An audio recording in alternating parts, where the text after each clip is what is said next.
What's going on, you guys? Bias here, and today I want to talk to you about Genji and do I think that the nerfs that are coming to him are fair. Let me look at the exact values on the other screen real quick because I can't remember exactly. All right, so the leak values are that he's going to get his maximum ammo reduced from 30 to 24, which is quite a bit. And his shuriken damage is going to be reduced from 29 to 27. So this is going to hurt his overall damage and how much overall he can fire before he has to reload, right? The main thing that this is going to affect, it's not really going to affect most of Genji's kit, but it's going to affect his ability to farm his best ability, which is Dragon Blade, right? Dragon Blade is obviously Genji's main power. It's what makes him so strong. It's what makes him be able to just take over the game, is his power within Dragon Blade, right? So it's gonna slow down the ability to farm Dragon Blade, because you have to reload more and you're doing less damage overall, right?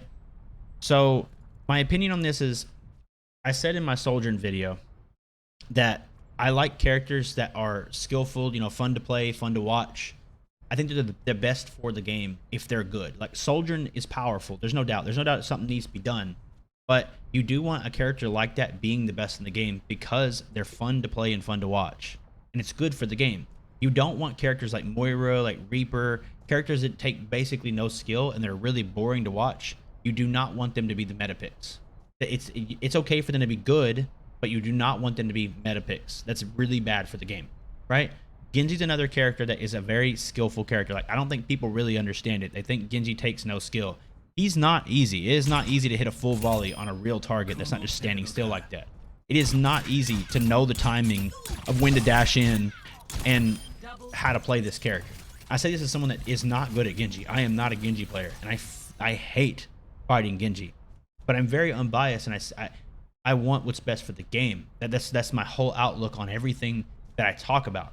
And when it comes to Genji, I think that his main power right now is most of the way that the game is playing. The game is very dive heavy, and it might get worse with some of the nerfs. Like, Zarya is getting nerfed, right?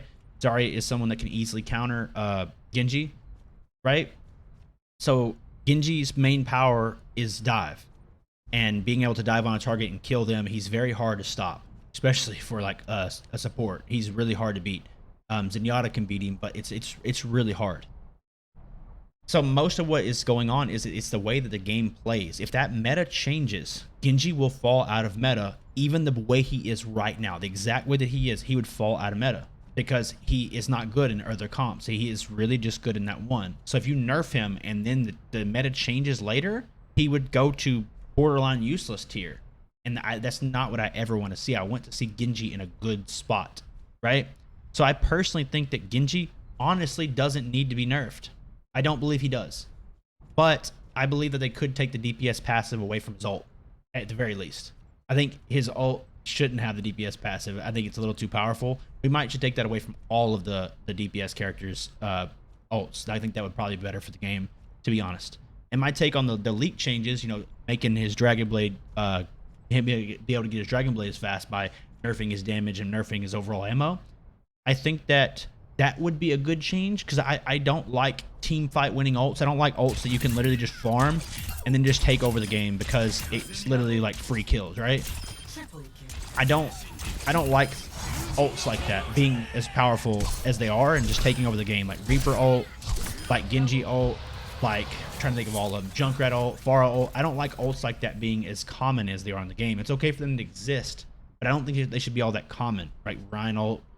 So I'm okay with that, as long as you nerf the other team fight damage ults, like killing ults. If you nerf all of their ability to come up as well, along with Genji, then I'm fine with that. But I don't think Genji specifically needs it more than other characters. I think like I said, I think Genji's actually fine.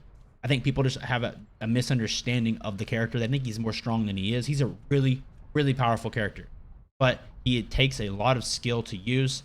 He's really hard to use. He's very different. And most of the problem is just the way that the game plays right now. And if I could change one thing, I would take the DPS passive away from his ult and every other DPS ult. In my honest opinion, that's the way that I would personally do it. Hope you guys enjoyed this video. If you did, remember to like, share, subscribe, and as always, guys, peace out.